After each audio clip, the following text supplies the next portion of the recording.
L'Europa ha passato le istituzioni comunitarie, comunque l'ideale europeo, ha passato diverse fasi, dall'Europa dei fondatori all'Europa, è passato un momento di innamoramento dell'Europa dei popoli, poi siamo passati all'Europa delle regioni. La certezza per chi frequenta Bruxelles è che ormai l'impostazione per i prossimi 20 anni è un'Europa degli Stati. Ma, per quello che abbiamo sentito finora, il ruolo dello Stato, che è sempre più distante dalla conoscenza del territorio, come può essere per questo tipo di impianti e per l'efficacia di questo tipo di interventi essere, passatemi il termine, educato dal punto di vista o riportato a una ragione di tipo gestionale? E collegato a questo, non è che anche in casa nostra, regioni virtuose, forse questi strumenti possono far immaginare un apparato di organismi forse molto più selezionati rispetto al passato, che possono veramente porsi come poli di eccellenza e non una proliferazione di falsi poli di eccellenza per la gestione di questo. Funziona che chi schiaccia per primo parte? Chi ha voglia di rispondere. Sono arrivata prima. Allora, è più facile così, no? Però tu fai delle domandone che mi serve una mappa per starti dietro. Allora, ero domenica qui, ho studiato, quindi so quello che è stato detto rispetto alla riorganizzazione, vero Agostino? Io aggiungo un pezzo a quella cosa lì. È vero, era l'Europa delle regioni, poi era l'Europa dei popoli, ma non so quanto sia stata mai l'Europa dei popoli. A me piace l'Europa delle patrie più che dello Stato, che è un'organizzazione temporale, quindi un'Europa che dovrebbe tenere conto delle identità nazionali, dove noi però abbiamo una marcia in più. Domenica abbiamo detto come riorganizzare la cosa pubblica, mancava il pezzo delle regioni che sono le grandi imputate oggi. Oggi dovremmo avere il coraggio di dire che le regioni così come sono organizzate non possono andare bene, anche per un ordine di grandezza. Domenica chi di voi c'era visto quanto si risparmierebbe con 8 accorpamenti della nostra provincia, addirittura sugli affari generali risparmiando 33 milioni di euro. Mi piacerebbe fare questo studio rispetto a Lombardia 11 milioni di abitanti, Veneto 5, più Friuli Venezia Giulia 1 e 2, più Trento e Bolzano 450-350, questa cosa qui quanto mi farebbe risparmiare? E sotto di noi, con tutte quelle micro regioni, ora io capisco il collega Ciambetti che quando va al tavolo della conferenza Stato-Regioni si trova lui assessore al bilancio, difendere la regione del Veneto, e poi quello del Molise, con tutto il rispetto del Molise, che vanta lo stesso titolo, una testa, un voto, Ciambetti e non so come si chiama il tuo collega. 320.000 abitanti, cioè tipo, ecco. Allora, risposta alla tua domanda. L'Europa che cos'è? Sempre stata l'Europa della tecnocrazia. Che sia regioni, stati, patrie, popoli, a me piace di più quella dove ho una marcia in più. Quindi, siccome è così, cosa fare? Quello che abbiamo fatto noi, cioè il dottor Romano prende, ragiona con, parlo del dottor Romano perché ho mancato di sentirlo dall'inizio, mi scuso con tutti voi e con lui, ma relazioni forti, presenza forte della commissione quando viene qui, a cui diamo tutte le informazioni, li mettiamo a proprio agio, li coccoliamo, ci hanno sempre dato grande opportunità, grandi spazi. Quindi di sicuro tra le nostre cose su cui andiamo forti sono le relazioni. Guardate che non è un elemento che non va considerato, perché se no ci facciamo fare, come ci siamo fatti fare, lo schemino dell'agenzia di rating che ti dice su cosa ti devono misurare. E io voglio farmi misurare sulle cose dove vado bene. Le cose dove andiamo bene sono le relazioni, sono forti in quello. Riusciremo un giorno a sistemare qualche tecnico anche o tecnocrate di marca stampigliato italiano? Spero di sì, perché se andate su non ce n'è uno e questo è un problema. Quindi come l'abbiamo affrontato? Con forti relazioni. Allora la Commissione Europea ti dà anche risposte positive. La seconda considerazione è quella dell'Europa delle patrie, che mi piacerebbe di più, perché lì vi dicevo c'è una marcia in più. Abbiamo fatto il tavolo del sistema moda di recente proprio qui. L'Italia è quinta nella sua bilancia commerciale estera con 235 prodotti, la prima è la Cina con circa 1600, poi ci sono gli Stati Uniti d'America, poi non ricordo la versione se è Germania o Giappone, ma di lì a poco, noi 235 prodotti.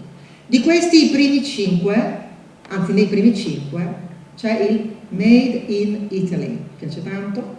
Ieri ero all'Assemblea dei Giovani Industriali di Verona e la responsabile Italia per Google dice che la seconda parola sui motori di ricerca di Google è Made in Italy. Allora, noi qui abbiamo tutto, voi siete poi protagonisti di questo Made in Italy. E nella nostra programmazione tutti noi abbiamo detto centralità al manifatturiero e abbiamo detto anche su questa nostra capacità noi mettiamo i nostri fondi, manca il pezzo dell'agricoltura, ma insomma abbiamo fatto una programmazione unitaria in questo senso, sui settori strategici. E io chiudo solo perché rivolgo la domanda all'Europa, ma anche all'Italia, e dico, ma se siamo primi con il Made in Italy che, ricordo a me stessa e a tutti voi, non ha una legge di difesa, ad oggi non c'è una legge di difesa. Brava, Isi, è fortemente ostacolato. Secondo, non abbiamo politiche di accompagnamento delle nostre aziende su questo settore, eppure noi siamo forti nel saldo commercio estero, no? Di questo. Che cosa saremmo se avessimo, così parlo anche in italiano corretto, delle politiche di difesa e delle politiche di accompagnamento? E non dico niente sui dazi, perché l'Europa su questo è fortemente responsabile. E l'Italia in questo momento, e mi spiace ma siamo al giorno, cos'è oggi? Il 5. Tra pochi mesi finiamo il semestre italiano, ma abbiamo battuto un colpo sul tema dei dazi. Era un'occasione grande per parlare di questo, una grande occasione perduta. Allora cosa fa la Regione? Su questi temi però ci mette tutta la sua priorità per un'Europa delle patrie, così do anche a Ciambetti modo di non fare l'anti-italiano, perché sennò gli do. Sul confronto fisico con la Elena sempre disponibile. Naturalmente il mio perimetro di patria forse è un po' diverso da quello di Elena. Tornando alla domanda di Delotti, e anch'io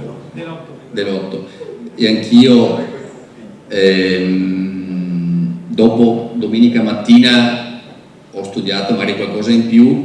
Tra l'altro il giorno dopo c'era un bel articolo di De Rita sul Corriere che spiegava che molte scelte fatte negli ultimi 3 anni sono state fatte senza sentire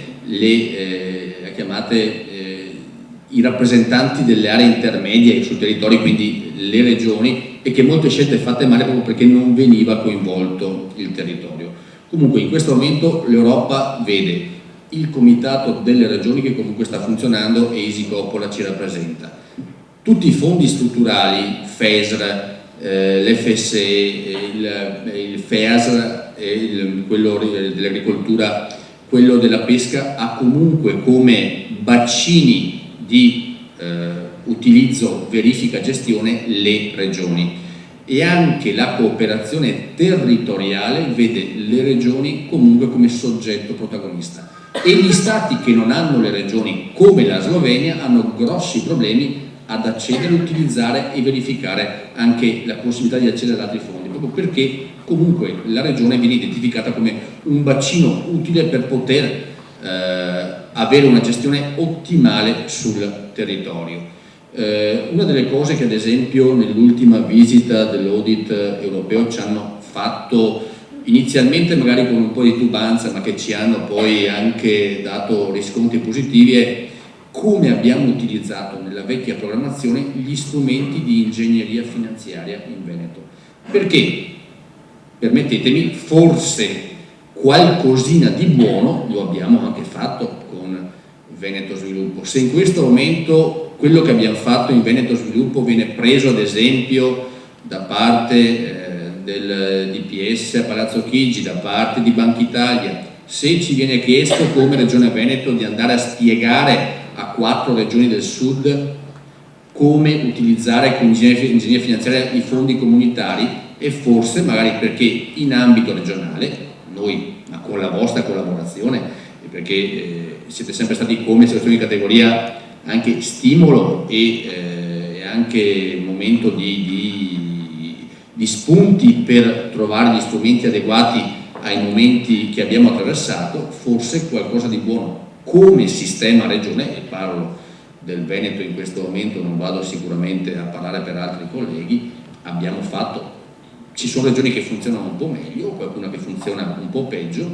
Quello che diceva la Elena, e me l'ho chiesto mercoledì in audizione nella Commissione Affari Costituzionali e Affari Comunitari congiunta nella revisione titolo quinto, i parlamentari chiedevano se come regioni abbiamo idea di proporre qualcosa di nuovo, e per la prima volta come sistema delle regioni abbiamo detto che siamo pronti e disponibili anche a verificare l'impostazione attuale delle 20 regioni italiane, perché appunto avere la Basilicata che conta 800.000 abitanti come la provincia di Vicenza, avere l'Umbria che più o meno è lì, ripeto, il Molise che quando alza la mano conta come 11 milioni di abitanti a Lombardia, non è in questo momento una cosa semplice da anche digerire in certe situazioni e in certe scelte. Quindi comunque, ripeto, dal mio punto di vista, e anche oggi con Feltrin ci siamo incrociati su una scala e abbiamo discusso per quasi 10 minuti,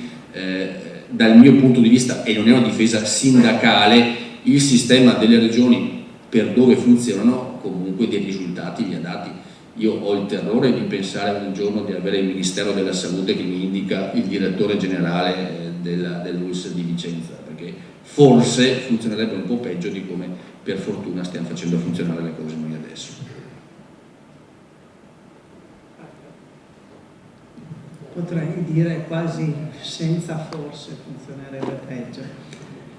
Ma io, come alcuni di voi sanno, sono nel Comitato delle Regioni d'Europa e lì si ha la possibilità, e di fatto sta al Parlamento europeo un po' come il lavoro che fa Roberto con la conferenza Stato-Regioni prima che si arrivi appunto in Parlamento con provvedimenti del governo. E di fatto lì vi è la possibilità di confrontarsi con tutte le altre regioni e di avere rapporti importanti con municipalità e con appunto colleghi che rappresentano i loro stati.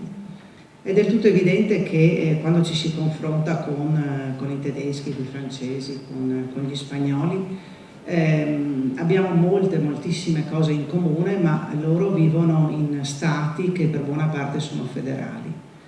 E quindi noi scontiamo ovviamente la non indipendenza da questo punto di vista come regioni rispetto a uno Stato centrale, e soprattutto quel ruolo un pochino che spesso viene calpestato di indipendenza anche su quello che sono le materie assolutamente di competenza esclusiva che in questo Stato dovrebbero essere riconosciute alle regioni, ma che vengono sempre in qualche modo calpestate.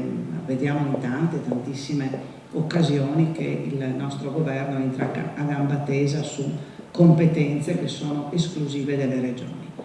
E quindi noi scontiamo questo in un'Europa dove è del tutto evidente che le regioni non sempre hanno gli stessi strumenti a disposizione per potersi poi confrontare con l'Europa, non hanno sempre le stesse. Tuttavia io credo che noi come Veneto indubbiamente la nostra parte la facciamo in maniera molto forte, anche con una presenza, con un'ottima presenza a livello europeo, e siamo considerati, non dimentichiamo insomma chi è e com'è il Veneto nel panorama anche economico europeo. Però è del tutto evidente che noi scontiamo alcune pesantezze date non certo dal sistema delle regioni, ma dato dal sistema di governo.